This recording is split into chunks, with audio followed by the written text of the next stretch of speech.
히말라야의 작은 왕국 라다크에서 발견한 은퇴 후 행복해지는 방법에 대해 이야기를 나누어 볼게요. 공항에 도착해 바라본 우리 사회의 모습은 겉으로는 너무나 발전된 모습입니다. 높은 건물, 빠르게 움직이는 사람들, 첨단 기술과 화려한 네온사인들. 하지만 그 속살을 들여다보면 무언가 중요한 것들이 빠져 있다는 걸 느낄 수 있습니다. 삶의 속도는 빨라졌지만 마음은 오히려 더 불안해졌습니다. 건강 측면에서는 내면의 풍요로움 대신 우리는 어떻게 생존할지에 대한 걱정으로 가득 차 있습니다. 건강한 로컬 푸드 대신 냉장고는 간편식들로 넘쳐납니다. 자연환경과 어울리기보다는 우리는 회색빛 건물 속으로 점점 더 빠져들고 있죠. 하루 세 끼를 채우는 데는 성공했지만 진짜 건강한 삶을 살고 있는지는 다시 생각해봐야 할 문제입니다. 야외에서 햇볕을 쬐며 걷는 시간이 줄어들고 앉아서 일하는 시간이 늘어나는 지금 건강은 점점 먼 이야기가 되어가고 있습니다. 시간 측면에서는 함께하는 가족보다는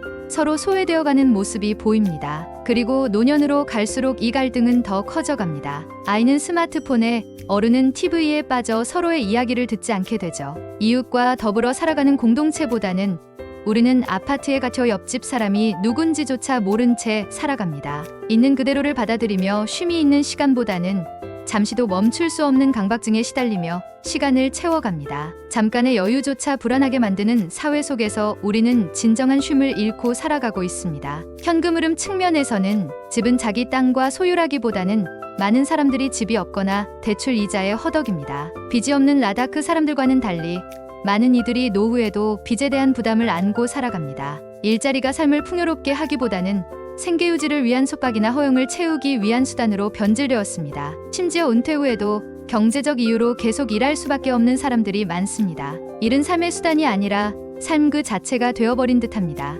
물론 그렇지 않은 분들도 많습니다. 하지만 제 자신을 돌아보면서 시니어의 삶에 있어 정말 중요한 것들과 현실 사이에 큰 차이가 있음을 깨닫게 되었습니다. 우리가 놓치고 있었던 삶의 본질은 무엇일까요? 라다크에서 배운 은퇴 후 행복해지는 3가지 방법. 충분하다, enough. 제가 레에서 가장 많이 들은 그리고 가장 깊이 와닿은 단어입니다. 주어진 환경과 조건에 감사하는 마음이 담긴 말이죠. enough는 더 이상 욕심내지 않는 삶, 지금 가진 것에 만족하는 삶을 의미합니다. 라다크 사람들은 음식을 항상 간소하게 먹습니다. 제가 그곳에서 만난 이들에게 여러 번 호텔에 좋은 음식을 대접하겠다고 제안했지만 그들은 항상 단품 요리와 주어진 것에만 만족했습니다. 그들은 식사 자체를 소중히 여깁니다. 음식을 나눌 때는 먼저 어른들에게 그리고 이웃에게 건넵니다. 나보다 먼저 남을 생각하는 그들의 문화는 충분하다는 삶의 태도에서 비롯된 것입니다. 한참 후에야 알게 되었는데 그들은 정말 충분함을 몸과 마음에 익숙할 정도로 살고 있었던 겁니다. 주거 환경도 마찬가지였죠. 추위를 버티기 위해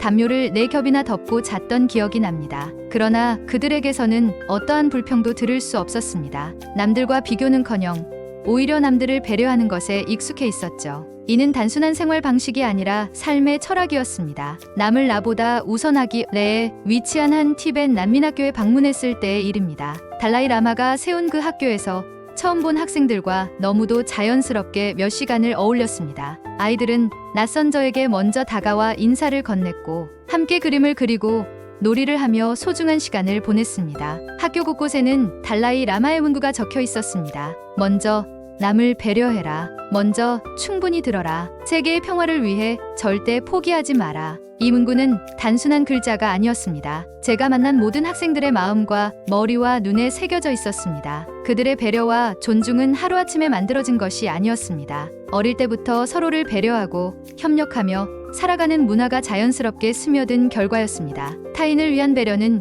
결국 자신의 삶도 풍요롭게 만드는 법입니다. 세계 시민으로서 좋은 일 하기. 인도에서는 소보다 개가 더 편안해 보입니다. 사람들은 개조차도 사람처럼 대합니다. 심지어 음식을 단순히 주는 것이 중요한 것이 아니라 줄 때의 마음가짐과 자세도 중요함을 그들은 인식하고 있습니다. 작은 생명 하나에도 존엄과 권리를 부여하는 그들의 태도는 진정한 인류애를 느끼게 합니다. 어디를 가나 개는 햇살을 쬐며 편하게 있었고 복잡한 거리에서 길을 막고 있는 개를 누구도 방해하지 않았습니다. 비단 개뿐만 아니라 자연환경을 대하는 태도도 그러했죠. 쓰레기를 아무데나 버리는 일은 없었고 필요한 만큼만 사용하고 되도록 재사용하는 습관이 몸에 배어 있었습니다. 사람들을 대하는 마음가짐은 말할 필요도 없을 것입니다. 지나가는 이웃을 부를 때도 각각의 상황에서 배려하는 모습이 삶 속에 배어 있었습니다. 함께 동행해준 어린 친구들에게 꿈이 무엇이냐고 물었을 때 그들은 의사와 변호사라고 대답했습니다. 우리는 당연히 돈을 많이 버는 일이라서 그렇다고 생각할 수 있습니다. 저도 처음에는 그랬습니다. 하지만 함께 지내다 보니 그들의 답변이 진심임을 알게 되었습니다. 의사가 되어 다리를 다친 아이를 고쳐주고 싶어요. 변호사가 되어 약소국민들의 이익을 대변해주고 싶어요. 그들의 말에는 진정성이 담겨 있었습니다. 그들은 난민이기에 인도 이외의 곳을 여행할 수도 없는 10대들입니다. 그러나 그들의 말과 행동, 그리고 삶 속에는 반백살인 저보다 더 어른스럽고 세계 시민의 자질이 깃들어 있었습니다. 은퇴 후 행복해지는 3가지 방법은 어쩌면 매우 단순합니다. 충분하다. 남을 먼저 배려하라. 좋은 일을 하라. 이런 답변을 들으면 먼저 머릿속에 그럼 어떻게 먹고 사나 하는 생각이 들 수 있습니다. 하지만 은퇴한 시녀라면 차분히 앉아서 생각해 봐야 합니다. 정말 내가 가난한가? 정말 내가 당장 먹고 사는 것이 힘든가? 내가 일을 해서 돈을 벌어 지향하는 삶은 어떤 것인가? 자신에게 솔직해야 합니다. 그러기 위해서는 먼저 남과 비교하지 말아야 합니다. 자신이 삶 속에서 어떤 가치 있는 일을 해야 하는지 생각해 봐야 합니다. 집이 있고 빚이 없는 시니어는 커다란 축복 속에 있는 존재입니다. 거기에 매월 정기적인 소득이 생긴다면 더욱 그렇죠. 남과 비교하고 걱정하는 대신 3,500m의 척박한 자연환경 속에서도 지금까지 삶을 일궈내고 있는 나라 없는 사람들이 왜 그토록 행복할 수 있는지 곰곰이 생각해 봐야 합니다. 그것이 바로 라다크에서 배운 은퇴 후 진정한 행복의 비밀입니다.